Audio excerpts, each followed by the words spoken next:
My name is Natalie Reynolds, and at 29, I inherited 3 upscale apartments from my grandmother Eleanor, while newly married to James Bennett.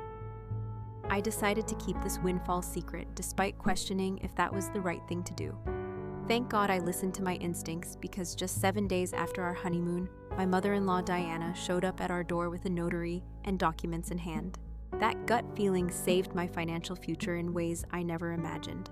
Before I tell you how my mother-in-law nearly took everything, drop a comment letting me know where you're watching from and hit subscribe. If you've ever had to protect what's rightfully yours. My relationship with my grandmother Eleanor was something special. Born in 1930, she came of age during a time when women weren't expected to be financially independent. But Eleanor defied those expectations. After my grandfather died unexpectedly in 1963, she was left alone with a small insurance payout and a mountain of questions about her future. Never put your financial security in someone else's hands, she told me countless times throughout my childhood. Not even someone you love. Instead of remarrying as everyone expected, Grandma Eleanor took a job as a secretary at a real estate firm. There she observed how the market worked carefully, studying patterns and opportunities that others missed. When the market dipped in the early 1970s, she used her savings to purchase her first property, a small apartment in what was then an overlooked neighborhood. Over the decades, she continued the strategy, buying low when others were afraid and holding onto properties as their values grew. By the time I was in college, Grandma had built a modest portfolio, but I had no idea of its true extent. We were close. I'd visit her every Sunday for coffee and homemade scones, but she kept her financial matters private, even from family. When she was diagnosed with cancer 2 years ago, everything changed. The 6 months of her illness brought us even closer. I moved into her spare bedroom to help with her care, and during those quiet evenings, she began sharing more of her life wisdom. "Natalie," she said one evening as we sat watching the sunset from her balcony, "I've built something I'm proud of, and soon it will be yours. But promise me you'll be smart about it." I assumed she was talking about sentimental items or perhaps a modest savings account. When she passed away peacefully in her sleep, I was devastated. The grief consumed me entirely for weeks. It wasn't until the reading of her will that I understood what she'd been telling me. To my granddaughter, Natalie Reynolds, I leave my entire real estate portfolio, consisting of 3 properties, the attorney read, sliding a folder across the table to me.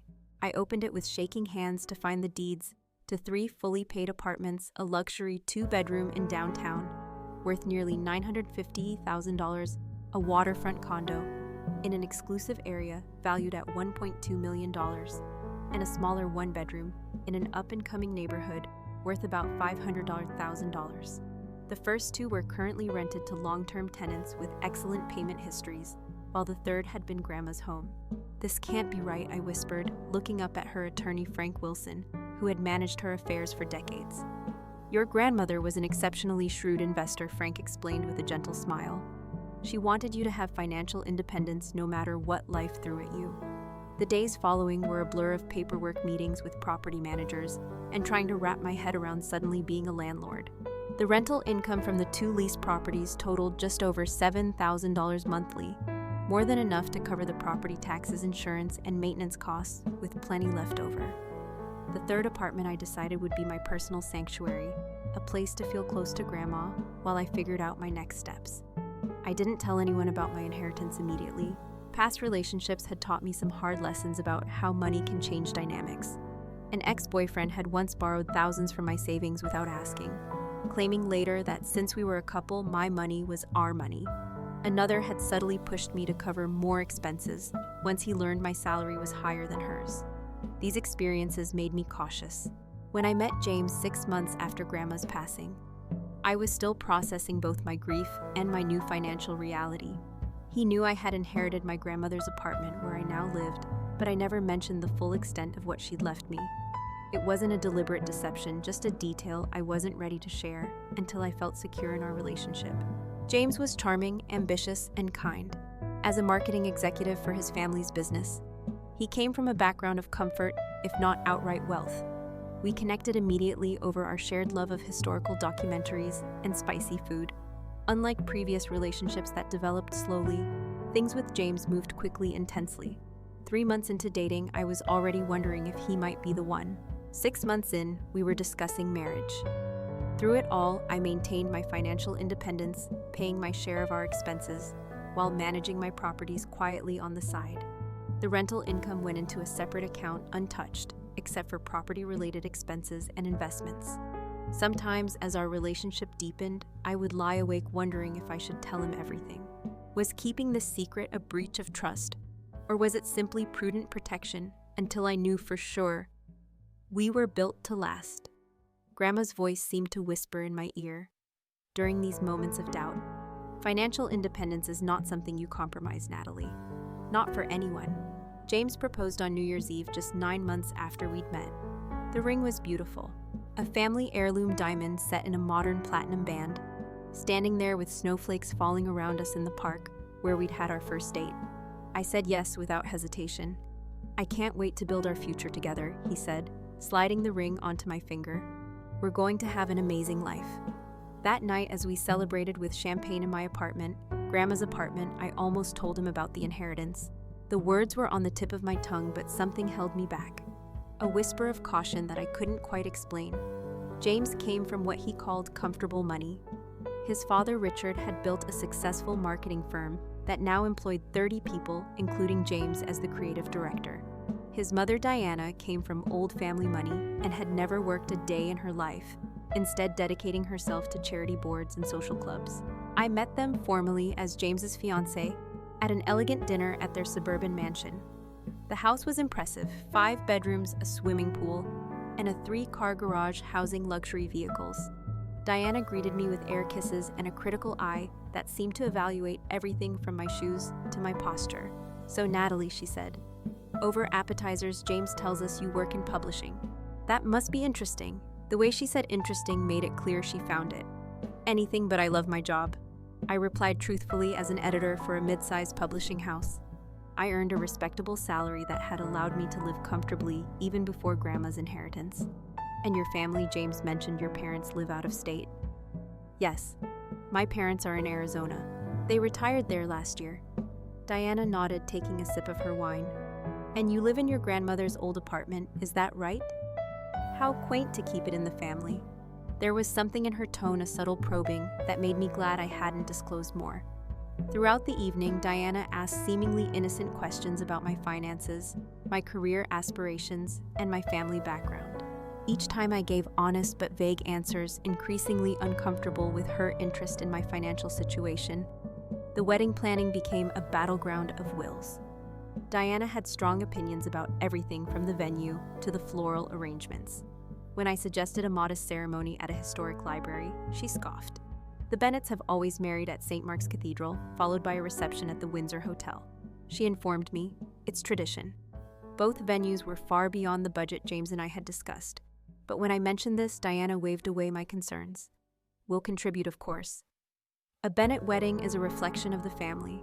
I found myself in the uncomfortable position of either revealing my financial capabilities or accepting their help and the strings that would inevitably come attached.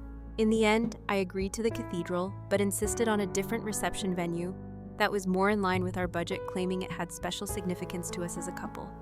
Our wedding day was beautiful but tense. Diana's disapproving glances at my choices, from my less traditional dress to the band we'd selected, were barely concealed. Still, when James took my hands and recited his vows, nothing else mattered. I was marrying the man I loved. We decided to maintain separate finances after marriage, while opening a joint account for household expenses. James didn't question this arrangement, explaining that his parents had done the same throughout their marriage. Mom has her family money, Dad has the business, he explained. They've always kept things separate, and it works for them. This relieved me, though. I wondered if Diana's separate finances were truly independent, or if Richard controlled everything despite the appearance of division. The first few weeks of marriage were a blissful blur. We honeymooned in Greece, returning to set up our home together in my apartment, our apartment now. James had sold his downtown loft, using the proceeds to update our kitchen and bathroom. It was during these renovations that I noticed the first red flag as we discussed options with the contractor. James casually mentioned future renovations we might consider. Eventually, we'll want to knock down this wall. Create an open concept space, he said. And when kids come along, we'll need to find somewhere bigger anyway. This apartment has a lot of sentimental value to me. I reminded him I'm not sure I want to make such dramatic changes. He squeezed my hand. Of course, honey, I understand. But you know what they say about family money. Each generation should build on what came before. My parents started with Dad's small office and built it into what it is today. We should aim to do even better for our kids. His casual assumption about family money and our future made me increasingly glad I'd kept my inheritance private. It wasn't that James seemed greedy, quite the opposite. He was generous and hardworking, but there was an expectation in his voice, a certainty about how families should operate financially that echoed his mother's values more than it aligned with mine. As those early weeks turned into months, I continued managing my properties quietly. The tenant in the downtown apartment requested some repairs, which I handled through my property manager. The waterfront condo continued generating excellent rental income, and our home, the smallest of the 3 properties, but the most meaningful, became truly ours as we settled into married life. Yet my decision to keep my financial situation private created a constant low-level anxiety. Was I being dishonest? Was I setting our marriage up for failure by withholding such significant information? These questions haunted me especially as Diana became an increasingly present figure in our lives. Diana Bennett established a routine of weekly visits almost immediately after our honeymoon ended. Every Sunday afternoon, she would arrive precisely at 200, usually bearing some small housewarming gift that inevitably came with commentary. These dish towels are from Italy, she said one Sunday, presenting a wrapped package. I noticed the ones in your kitchen are rather basic. Another week. This throw pillow will add some much-needed color to your living room, dear. The current palette is so drab. Each visit followed the same pattern. Subtle criticisms wrapped in the guise of helpfulness, followed by pointed questions about our finances, my job, and our future plans. I learned from James that this behavior wasn't new. Diana had grown up wealthy but had married Richard when he was still building his business. Her family money had provided the initial investment for his company, a fact she had apparently never let him forget. In 35 years of marriage, Mom has always been protective of the family assets, James explained, after one particularly tense visit. She made Dad sign a prenup that basically kept her family money separate from anything they built together. Is that why she keeps asking about our finances? I asked, trying to keep my tone casual. James laughed. Probably she did the same thing with my sister Tracy when she got married. Mom's just old-fashioned about family money staying in the family. This revelation made me even more determined to keep my inheritance private. Diana clearly viewed marriage as a potential financial threat, rather than a partnership, and I wasn't eager to have her attention turned to my assets. As the weeks passed, Diana's helpful suggestions extended beyond home decor to my career and personal finances. Publishing is such an unstable industry these days, she remarked during one visit. Have you considered something more secure? Perhaps James could find you a position at the family company. I'm happy where I am, I replied firmly. My job is very stable, and I'm up for a promotion next quarter. Diana smiled in that way that didn't reach her eyes. Of course, dear, but it's always good to have options, especially when you start thinking about children. The Bennett grandchildren have always had the very best of everything. Her comments about children became increasingly frequent, as did her not-so-subtle inquiries about my family background. Your grandmother's apartment is in a decent area, she said, one afternoon while James was out picking up lunch. Did she leave you anything else? Family jewelry, perhaps? Investments. Just some personal items and memories, I replied, deliberately vague. Grandma was pretty practical. Diana nodded clearly, not believing me. Family legacies are so important to preserve. The Bennetts have always been careful about keeping assets within the family line. The breaking point came during a family dinner at Diana and Richard's home. James's sister Tracy and her husband Michael were also present. Along with Richard's brother Harold and his wife Susan, the conversation had turned to real estate investments, with Richard discussing a commercial property he was considering for the business. Property values in that area are increasing steadily, I commented, drawing on knowledge I'd gained managing my own investments. Diana's eyes narrowed slightly. You seem quite knowledgeable about real estate for someone so young. I shrugged. I've learned a bit from managing Grandma's apartment and dealing with the condo board. Condo board, Diana repeated, setting down her wine glass. I thought you lived in an apartment building. My stomach dropped as I realized my slip. Yes, it's technically a condominium, just habit to call it an apartment. Interesting, Diana murmured. James never mentioned it was a condominium. Those can be quite valuable depending on the location. I quickly changed the subject, but the damage was done. Over the next week, I noticed Diana's questions becoming more specific, more targeted. She began mentioning mutual acquaintances who lived in my building, commenting on recent sales in the area, even asking about my grandmother's financial advisors in case we ever need recommendations. Then came the day I overheard her on the phone while she thought I was in the shower. I had forgotten my watch on the kitchen counter and quietly walked back to retrieve it. When I heard Diana's voice uncharacteristically intense. "Yes, I need everything you can find on Eleanor Reynolds' estate." She was saying property records, will filings, everything. "My sources suggest there might be more than just the one apartment." "Yes, it's important. Family security is at stake." I froze, my heart pounding that Diana was actively investigating my inheritance. When I confronted James about it later, he dismissed my concerns. "Mom's just being mom," he said with a laugh. "She probably wants to make sure your grandmother's affairs were handled properly. She did the same thing with Tracy's husband's family business." "And why would that be any of her business?" I asked, trying to keep the anger from my voice. James looked surprised at my tone. "She's just protective of the family. It doesn't mean anything, but it did mean something, and I knew it." The next day I called Frank Wilson, my grandmother's attorney who now handled my affairs, and scheduled an urgent appointment. "I need to make sure my inheritance is legally protected," I explained once in his office. "Specifically, I want to ensure that these properties remain solely in my name, regardless of my marital status." Frank nodded understanding. "Your grandmother anticipated something like this. That's why she set up the properties the way she did in a trust with you as the sole beneficiary. But we can add additional safeguards if you're concerned." Over the next week, we updated all the legal protections around my inheritance. The properties were placed in an ironclad trust that would remain separate from marital assets. I updated my will, established clear documentation of the premarital nature of the inheritance, and created a comprehensive paper trail that would stand up to any challenge. Throughout this process, the tension at home continued to build. Diana's visits increased in frequency, and James became increasingly defensive of his mother's behavior. Each time I tried to establish boundaries, he would accuse me of overreacting or being paranoid. "She's just trying to get to know you better," he insisted after Diana had spent an hour questioning me about my parents' financial situation. I began to wonder if I had made a terrible mistake in marrying into this family. But I still loved James, and I hoped that with time and clear boundaries, we could build a healthy relationship with his parents. Little did I know that Diana was already several steps ahead of me. Planning a move that would force everything into the open, James left for a week-long business trip to Chicago on a Monday morning. We kissed goodbye at the door, and he promised to call every night. "Try to use this time to bond with Mom," he suggested, as he loaded his suitcase into the taxi. "Maybe have her over for lunch or something." I nodded, non-committal, secretly relieved to have a break from the family dynamics. My plan was to catch up on work, maybe do some maintenance on the waterfront property, and enjoy some peaceful evenings alone. That peace lasted exactly 2 days. On Wednesday afternoon, the doorbell rang.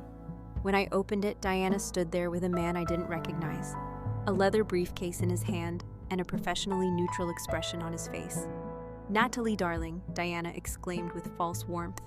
"I hope we're not interrupting anything important. This is Mr. Peterson, our family notary. May we come in?" Before I could respond, she had already stepped past me into the apartment, Mr. Peterson following awkwardly behind her. I was actually in the middle of a work call. I lied, trying to regain control of the situation. "Perhaps you could come back later. This won't take long," Diana assured me, setting her designer purse on my coffee table and gesturing for Mr. Peterson to do the same with his briefcase. "It's actually quite important for the family." I remained standing while they made themselves comfortable on my sofa.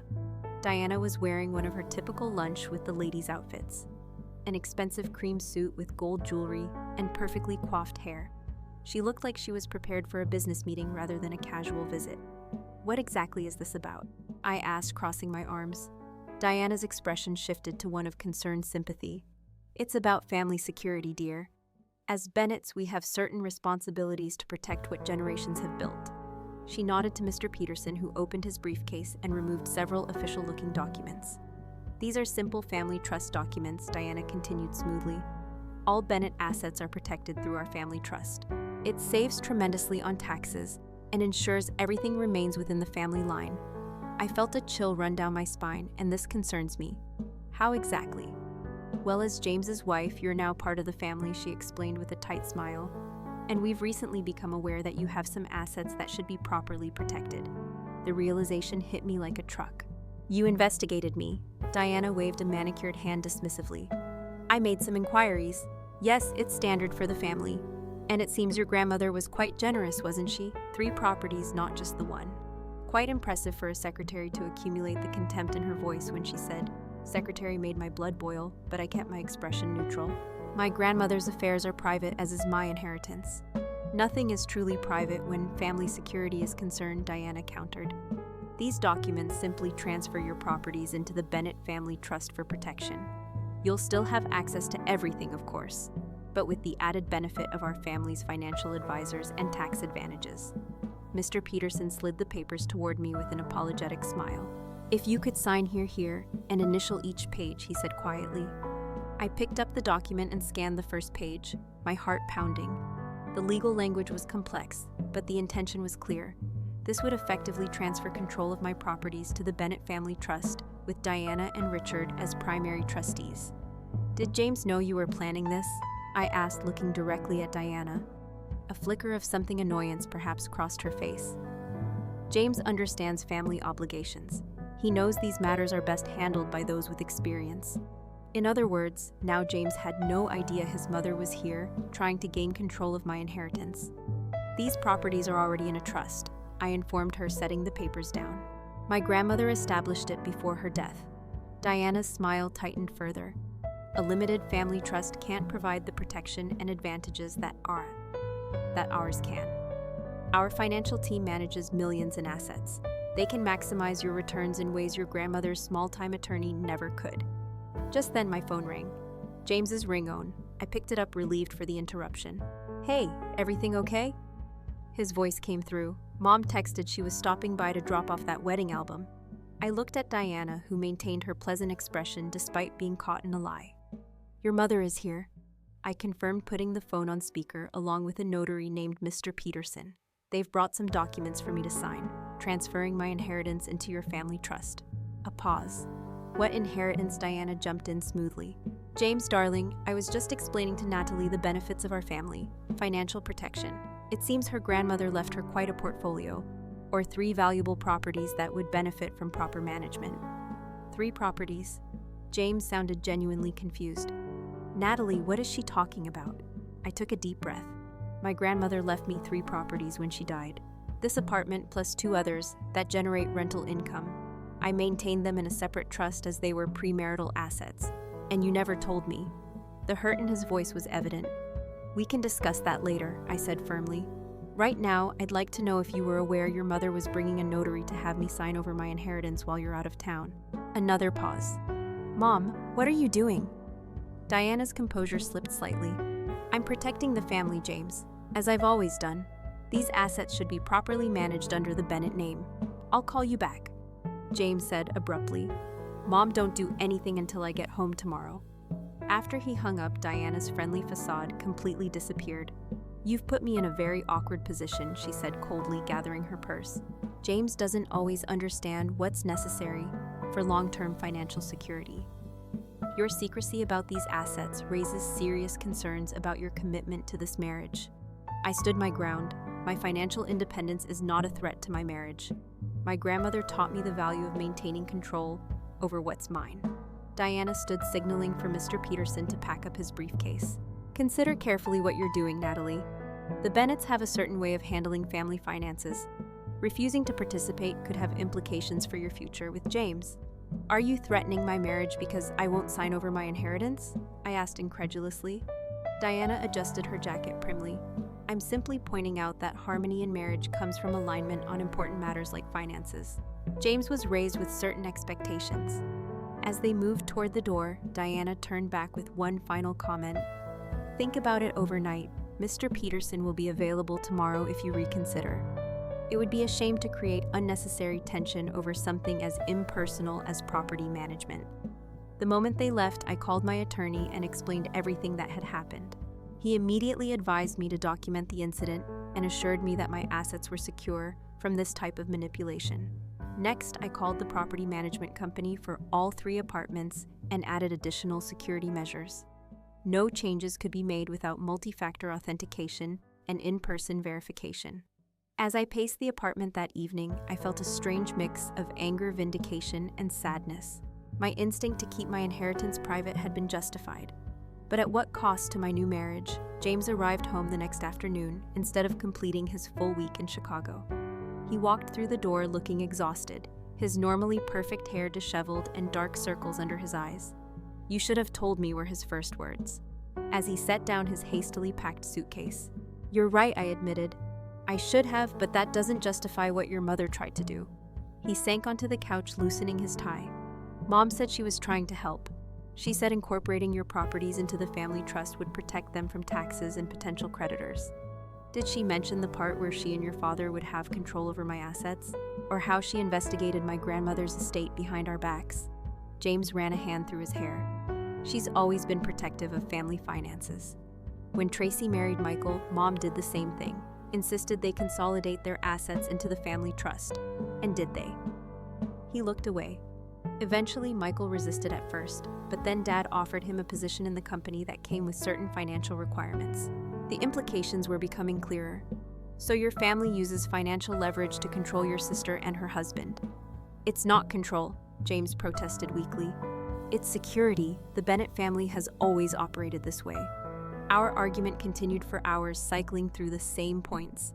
James felt betrayed that I'd kept my inheritance secret.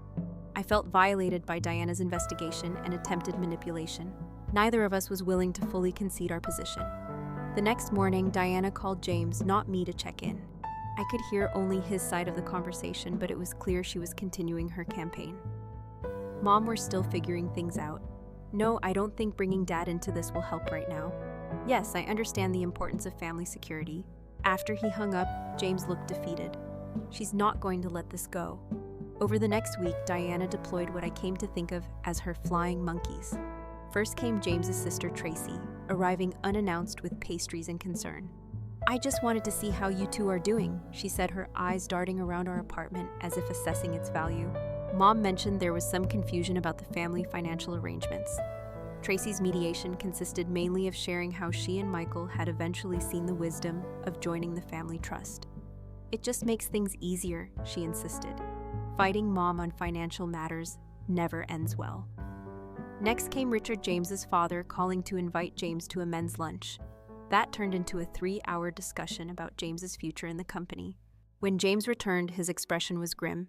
"They're restructuring the creative department," he said flatly. "My position is being redefined with a significant pay cut. Unless I take on additional client responsibilities, that would require much more travel. They're punishing you because of me," I realized aloud. James didn't deny it. "Dad says it's just business, but the timing is pretty clear." The pressure was affecting our marriage. We began sleeping in separate rooms. Conversations became tense, limited to necessities. James started coming home later, claiming work demands, but smelling faintly of whiskey.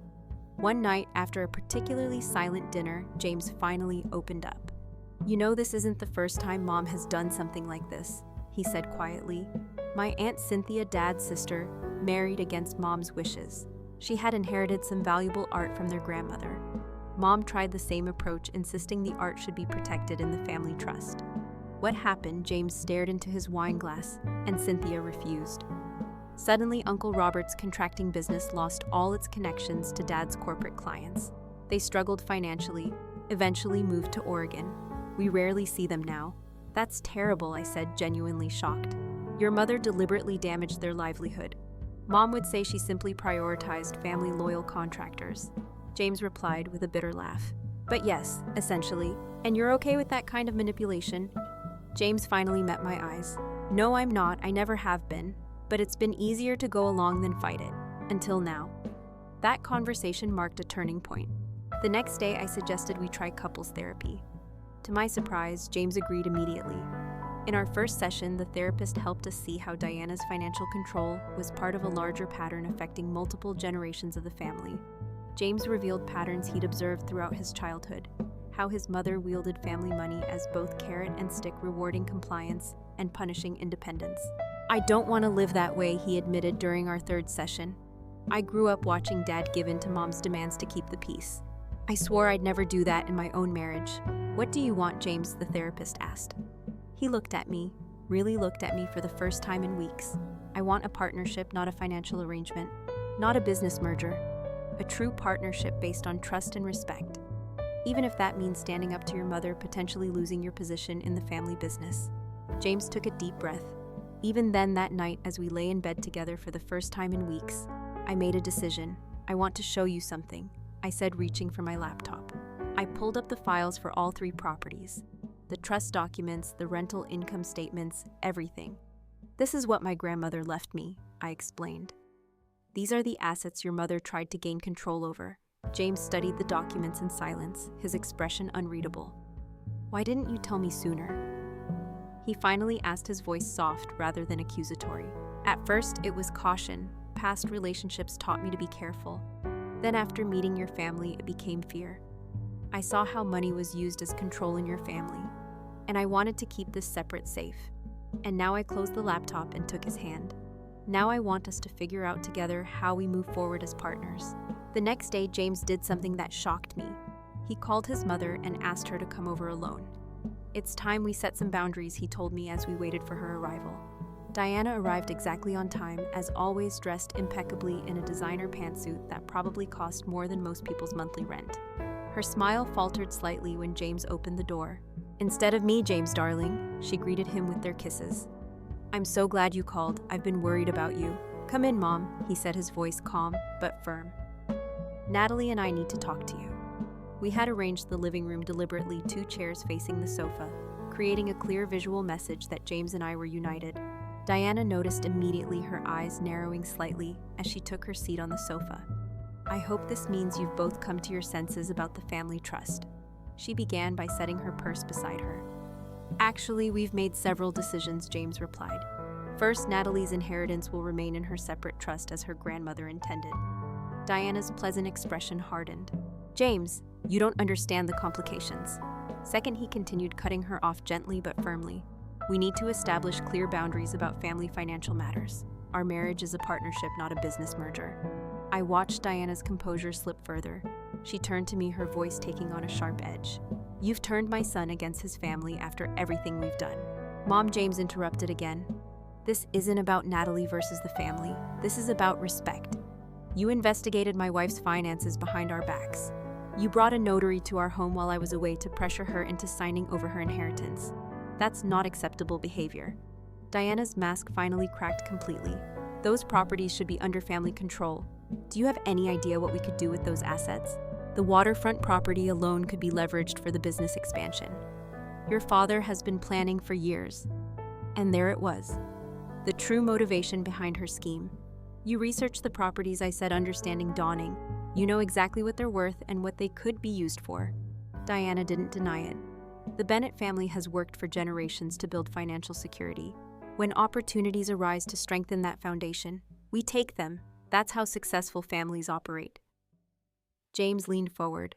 Is that why Dad's business needs to expand? Is there something you're not telling me about the company finances? Diana's hesitation told us everything. Your father has made some investment decisions that haven't performed as expected. Nothing serious, just temporary cash flow issues. Gambling debts, James stated flatly. Dad's gambling again, isn't he? The way Diana's eyes widened confirmed James's suspicion. They're not gambling debts, she insisted. Richard simply made some high-risk investments that stopped flying, Mom. James said tiredly. I've known about Dad's problems since college. I found the markers in his desk when I was looking for a stapler. How bad is it this time? Diana's carefully constructed facade crumbled entirely. Nearly $700,000, she admitted quietly. The company is leveraged to its limit. The banks won't extend any more credit. We need collateral for a bridge loan until some client payments come through next quarter. I exchanged a look with James. Suddenly, Diana's desperate attempt to gain control of my properties made perfect sense. They needed my assets to save the family business from Richard's gambling problems. Why didn't you just ask for help? James said, his voice softer now, instead of trying to manipulate and control the situation. Then it's, don't ask for help, Diana replied stiffly. We solve our own problems. Well, that approach clearly isn't working, I pointed out, and trying to seize my inheritance wasn't the answer. James reached for my hand, squeezing it gently before addressing his mother again. Mom, Natalie and I are willing to help, but on our terms, not yours. The surprise on Diana's face was almost comical. You would help after everything. Under certain conditions, I clarified. First, Richard needs professional help for his gambling. Real help this time, not just promises to stop. Second, James continued, I'm leaving the family business. I've been offered a position at Meridian Marketing and I'm taking it. Diana gasped. You can't leave the company now. We need you. The company needs restructuring and professional management, not nepotism, James replied firmly. And I need to build my own career separate from family dynamics. We outlined our proposal. I would offer one of my properties, the downtown apartment, as collateral for a loan to stabilize the company while Richard got treatment. In exchange, Diana would respect our financial independence, and Richard would bring in professional management for the company rather than relying solely on family. And one more thing, James added. You owe Natalie an apology, a real one. Diana sat in stunned silence for several moments. Then, to my amazement, she did something I never expected. She began to cry. Not elegant, controlled tears, but genuine sobs that made her shoulders shake. Everything is falling apart, she admitted between sobs. Richard keeps promising to stop, but he doesn't. The company is hemorrhaging money. Tracy and Michael are talking about moving to Seattle. I was just trying to hold everything together, the only way I know how. In that moment, I saw Diana not as the manipulative mother-in-law, but as a frightened woman using control to mask her fear. It didn't excuse her behavior, but it helped me understand it. We're offering a path forward, I said, handing her a tissue. Not a takeover, but a collaboration. Isn't that better than trying to control everything yourself? Over the next weeks, our proposal became a plan. Richard initially resisted, but eventually agreed to treatment when faced with the alternative, bankruptcy and public scandal. Diana struggled with relinquishing control, but gradually accepted the new boundaries we established. James left the family business and thrived in his new position. Coming home energized rather than drained, I continued managing my properties while working at the publishing house, eventually earning the promotion I'd been working toward. We used the downtown apartment as collateral for the loan, with clear legal agreements in place protecting my ownership. The rental income continued to flow into my Tafam separate account, though James and I were completely transparent with each other about our respective finances. 3 months after our confrontation, Diana invited us to dinner. I went with trepidation, but was surprised to find a different atmosphere in the Bennett home. Richard, fresh from his initial treatment program, seemed more present, less distracted. Diana had replaced her usual controlling hostility with an awkward but genuine attempt at warmth. I've been doing some thinking, she said as we finished dessert, about my mother and how she raised me to view money as security and control. It wasn't healthy then, and it's not healthy now. She reached into her purse and pulled out an envelope, sliding it across the table to me. Inside was a formal letter of apology, along with the deed to a small beachfront property I'd never heard of. This was my grandmother's cottage, Diana explained. She left it to me with instructions to pass it on to the next generation when the time was right. I'd like you and James to have it not in the family trust, but as your own. It was a peace offering, a tangible acknowledgement of our independence. James and I accepted with genuine gratitude. That evening marked the beginning of a new chapter in our relationship with the Benefits. Not perfect, not without occasional tension, but fundamentally changed for the better. As we drove home, James took my hand across the console. Thank you for not giving up on us, he said quietly. Even when my family made it nearly impossible. Your grandmother taught you about financial independence, he continued. And now you've taught my family about emotional independence. That's a different kind of inheritance, but just as valuable. 1 year after the confrontation with Diana, James and I celebrated our second wedding anniversary by spending a weekend at the beach cottage his mother had given us. Sitting on the porch watching the sunset, we reflected on everything that had changed. I never imagined we'd be here, I admitted, curled up beside him on the weathered porch swing, not just at this cottage, but at this place in our relationship with your family. James nodded his arm around my shoulders. Sometimes I still can't believe how different things are. Dad's 6 months sober, Mom's actually seeing a therapist, and the company's doing better under professional management than it ever did as a family operation. The changes had indeed been remarkable. Richard had committed to his recovery program, attending meetings regularly, and working with a financial therapist to address the underlying issues behind his gambling. Diana had reluctantly started therapy at Richard's insistence and was slowly unpacking generations of unhealthy financial attitudes. Meanwhile, James had flourished at Meridian Marketing, his creativity and work ethic recognized with a promotion to creative director. After just 8 months, I had received my long-awaited promotion at the publishing house and was now managing a team of junior editors. My property portfolio had expanded as well. With James's enthusiastic support, I had used some of the rental income to purchase a small fourth property, a fixer-upper, that we were renovating together as a weekend project. The rental income from all properties now generated a significant monthly revenue stream that we partially reinvested and partially saved. "Your grandmother would be proud," James said, kissing the top of my head. "You've not only preserved her legacy but built on it. I think she'd be most proud that I maintained my independence while building a true partnership." I replied, that's what she really wanted for me. Not just financial security, but the confidence to stand on my own terms. Looking back, I could clearly see the lessons that had emerged from our difficult first year of marriage. Financial independence in marriage isn't about secrecy or separate lives. It's about mutual respect for each person's autonomy and choices. James and I now maintained healthy transparency about our finances, while respecting each other's decision-making authority. Legal protection matters even with loved ones. My grandmother's foresight in establishing the trust had provided the foundation for me to withstand Diana's manipulation attempts. We had since updated all our legal documents to reflect our partnership while protecting our individual assets. Family dynamics run deep and often span generations. Diana's controlling behavior hadn't emerged from nowhere. It was the product of her own upbringing and the financial values instilled by her parents. Breaking those patterns required conscious effort and professional help. True partnership requires vulnerability and trust. My initial secrecy, though understandable given the circumstances, had created unnecessary tension. Now James and I practiced radical honesty about both finances and feelings. Setting healthy boundaries is essential for family relationships to thrive. The clear limits we established with Diana and Richard had actually improved our relationship with them, creating respect, where previously there had been only resentment and manipulation. As the sun dipped below the horizon, painting the sky in brilliant oranges and pinks, James squeezed my hand. "I have news," he said, his voice carrying a hint of excitement. "Meridian is launching a new division focused on nonprofit marketing, and they want me to head it up." "That's amazing," I exclaimed, turning to face him. "That's exactly the kind of work you've been wanting to do." He nodded, his eyes bright. "There's more. We got the Morgan Foundation account. They want a complete rebranding for their educational initiatives. It's a huge project, easily 6 figures. I hugged him tightly, genuinely thrilled for his success. "I'm so proud of you. You've really found your place there." "I have news too," I said after a moment, my heart racing slightly. "I took a test this morning. We're going to have a baby." The joy that spread across James's face was everything I could have hoped for.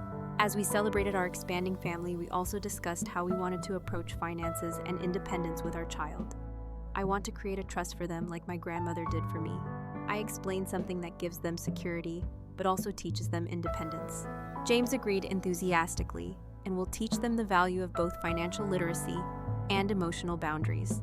Lessons your grandmother taught you, and that we've had to learn the hard way with my family over the following months. As my pregnancy progressed, we put these plans into action. We established a trust for our child's future education and needs, while also creating a detailed will that specified how our respective assets would be managed. Diana's reaction to the pregnancy news had been another testament to her ongoing growth. Rather than attempting to control the situation with unsolicited advice and financial help, she had simply asked what we needed and how she could support us. "I want to be a different kind of grandmother than I was a mother," she admitted during a surprisingly candid lunch. "I don't want my grandchild to grow up afraid of making financial mistakes or feeling that love is conditional on compliance." As my due date approached, James and I also finalized plans for a charitable foundation in my grandmother Eleanor's name. The foundation would provide financial literacy education for young women, helping them develop the independence and confidence that had been so important in my own life. "It's the perfect way to honor her legacy," James said. As we signed the foundation documents, not just preserving what she built, but extending it to help others. Looking back on the journey from those tense early days of marriage to where we stood now, I felt immense gratitude for my grandmother's foresight. Her inheritance had provided not just financial security, but also the means to discover the true strength of my marriage and the courage to establish healthy boundaries. The day my mother-in-law showed up with a notary had been a crisis point. but ultimately it had forced necessary growth and change for everyone involved. The apartments themselves were valuable, but the lessons they had taught us were the true inheritance. As we prepare to welcome our child into the world, I'm thankful every day that I kept quiet about those 3 apartments, not because secrecy itself has value, but because that initial caution gave us the time and space to build a relationship strong enough to withstand the truth and to transform a potential disaster into the foundation for a genuinely healthy family legacy. Have you ever had to protect something that was rightfully yours from someone who felt entitled to it? How did you handle the situation? I'd love to hear your stories in the comments below. And if this story resonated with you, please hit that like button and subscribe to hear more about navigating tricky family dynamics and building financial independence. Thank you for listening to my journey. And remember, sometimes the most valuable inheritance isn't the money or property itself, but the wisdom to protect and use it wisely.